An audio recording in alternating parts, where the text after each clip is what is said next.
Na aula de hoje a gente vai falar sobre arquitetura em containers e abstrações modernas. Só que antes de a gente começar, pessoal, a exemplificar via esses modelos que eu desenhei aqui, vocês precisam ter em mente o que significa a palavra containers.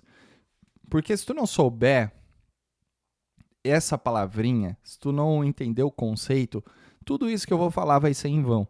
Então vamos lá, o que é um container? Eu vou passar a minha visão para vocês, tá? O container, ele é uma forma da gente empacotar a nossa aplicação com tudo que ela precisa para rodar. Isso significa que eu vou empacotar códigos, dependências, runtime e todo tipo de configuração. Qual que seria aqui a ideia? Em vez de a gente instalar tudo direto no servidor, eu rodo a aplicação dentro de uma caixinha isolada. E essa caixinha é o nosso container. Então, quando a gente fala em container, geralmente vem em mente máquinas virtuais. Só que não tem nada a ver uma coisa com a outra, tá? O container, ele é muito mais leve do que uma máquina virtual. Por que ele é mais leve? Porque ele não precisa carregar o sistema operacional completo para rodar cada aplicação. O container, ele vai compartilhar o kernel da máquina hospedeira, mas ele vai manter a nossa aplicação totalmente isolada, o que a máquina virtual não faz. Agora, que a gente já sabe o que é container, né? Quando eu falo arquitetura em containers, tudo muda de figura. Eu estou falando da forma de organizar nossas aplicações em vários containers distribuídos em servidores. Então, aqui eu tenho um servidor 1, eu tenho um servidor 2 e eu tenho um servidor 3. E eu vou separar e distribuir isso com redes, com portas, com balanceamento, com banco de dados. O monitoramento também vai ter que ser de forma individualizada e a parte de controladoria dos nossos recursos. Essa imagenzinha aqui que eu coloquei é uma arquitetura em containers trabalhada de forma manual. Ou seja, o usuário, que nesse caso aqui, né, eu coloquei um computadorzinho para simbolizar, ele vai passar por uma camada de rede. Essa camada de rede pode ser um load balancer, um reverse proxy, um API gateway, um firewall, enfim. E a partir desta camada de rede, ele vai fazer requisições para os nossos containers que estão espalhados entre vários servidores, tá? E essa requisição, vocês vão ver que eu tenho um aplicativo aqui na porta 8912, no meu servidor 2 eu tenho um aplicativo aqui na porta 8913 e no meu servidor 3 eu também tenho um aplicativo na porta 8914. Nada me impede, né? Nada me impede de eu ter aqui o meu aplicativo 1 também rodando aqui nesse container do servidor 3, tá? Nada me impede isso. Porém, este formato aqui, ele é um formato totalmente manual, ou seja, eu vou precisar controlar isso, tá? E é por isso que existe o que a gente chama de orquestradores de container, tá?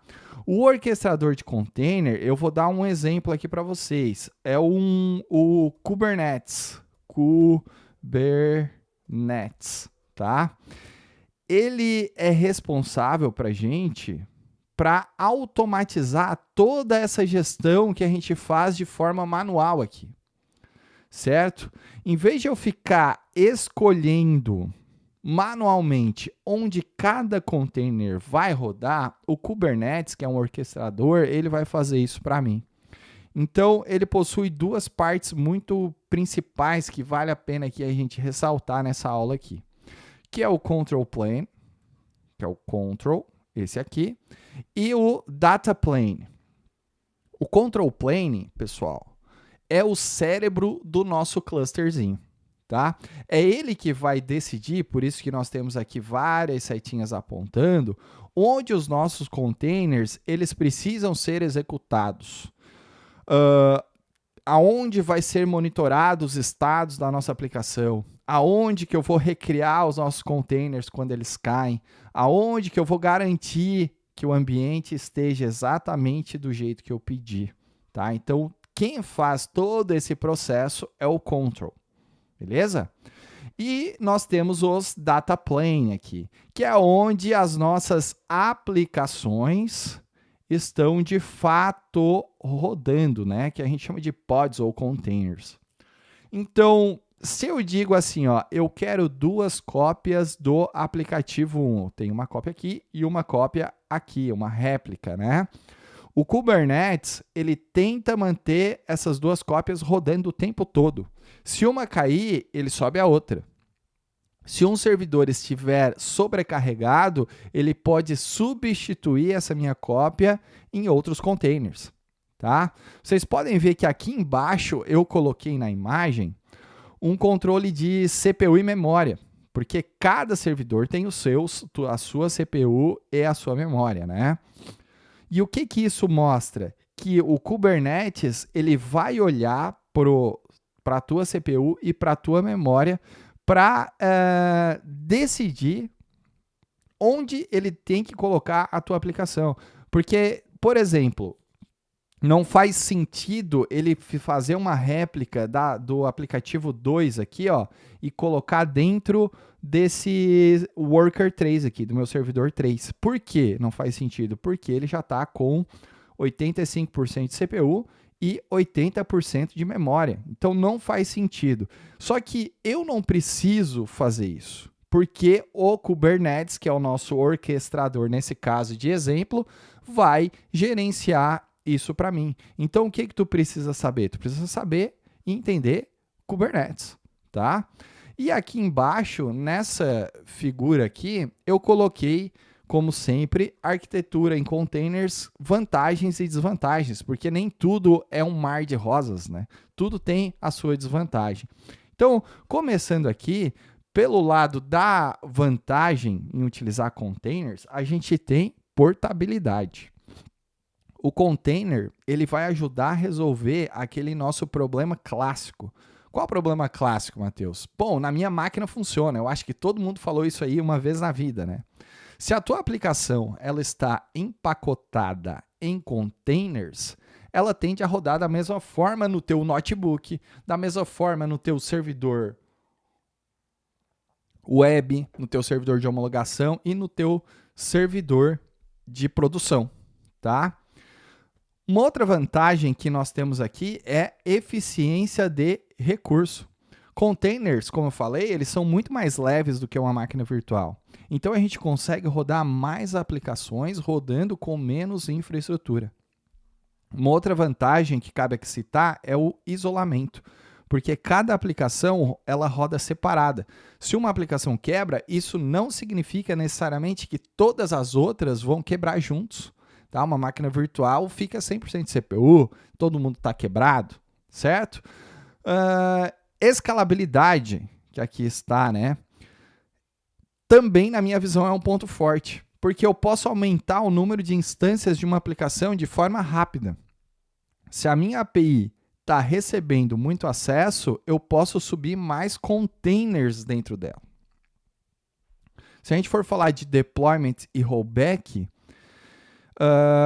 se eu subir uma versão nova e deu um certo problema, eu posso voltar para a versão anterior sem dificuldade. E por fim, a gente tem organização, né? Containers, eles ajudam a padronizar como a aplicação é empacotada, como a aplicação é executada e como a aplicação é publicada. Então, todas essas aqui são as vantagens que, na minha visão, cabe a gente falar nessa aula. E quando eu falo em desvantagens, né, porque tudo tem sua desvantagem, a gente pode falar sobre complexidade na gestão. O container sozinho, ele exige um certo tipo de conhecimento. Com orquestrador, redes, volumes, logs, métricas, a complexidade acaba aumentando bastante, né? Principalmente quando tu vai dar manutenção em cima disso, ou tu quer descobrir um determinado problema que o Kubernetes não resolve para ti, tá? A gente tem também a parte de monitoramento e logging, né? Então, como a aplicação, como eu comentei anteriormente, né, ela pode estar espalhada em vários containers, a gente precisa centralizar essas métricas, esses logs, né, para a gente entender o que está acontecendo. Então, uma das boas práticas é a gente tentar manter isso aqui num local já específico para a gente já ir direto ao ponto. Neighbor noise acontece quando o container ele acaba consumindo recurso demais e prejudica outros containers que estão no mesmo servidor. Tá? Isso aqui também é uma desvantagem. Tem a parte de custos, né? Quando a gente vai orquestrar e quando a gente vai pensar nesse tipo de modelo, de trabalhar com containers, a gente tem que saber que é um custo mais elevado, né? Apesar dos containers otimizar certos recursos, né? A infraestrutura, as ferramentas que a gente tem para organizar isso, tudo vai ser muito mais caro. Tem também a parte de complexidade de rede, então tu tem que manjar um pouquinho de rede, né? Porque tu vai estar lidando com comunicações entre containers, às vezes serviços internos entre containers, balanceamento, DNS, portas e segurança e requisitos de microserviços, né? Porque container combina muito com microserviços, mas nem todo sistema precisa começar assim, né? Então, para aplicações pequenas, pode ser um exagero tu estar utilizando um Kubernetes da vida, né? Tu pode trabalhar de forma manual sem problema nenhum, tá? Então, para a gente resumir aqui, containers acaba sendo uma forma da gente isolar as nossas aplicações e a arquitetura em containers é quando a gente organiza essas aplicações em containers distribuídas em diversos servidores. Os nossos orquestradores, como o Kubernetes, eles entram para nos auxiliar nessa gestão, né? Cuidar dessa distribuição, escalar melhor e recuperar, por que não, os nossos servidores. Tá? E também fazer o monitoramento de cada recurso.